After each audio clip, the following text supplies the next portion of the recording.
Cambridge യൂണിവേഴ്സിറ്റിയിലെ Kings കോളേജിന് മുന്നിലാണ് നമ്മളിപ്പോൾ ഉള്ളത്. 1441 കിങ് ഹെൻറി ആറാമനാണ് കിങ്സ് കോളേജ് സ്ഥാപിച്ചത്.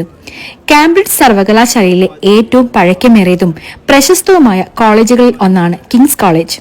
ഇതിന്റെ ഐക്കോണിക് ചാപ്പൽ ഗോതിക് വാസ്തുവിദ്യയുടെ അതിശയകരമായ ഉദാഹരണമാണ്. കാം നദി വരെ നീളുന്ന ഗ്രൗണ്ടുകളുള്ള ഈ കോളേജ് കാംബ്രിഡ്ജിന്റെ ഹൃദയഭാഗത്താണ് സ്ഥിതി ചെയ്യുന്നത്. ലോകപ്രശസ്തരായ നിരവധി വ്യക്തികൾ പഠിച്ച കോളേജാണിത്.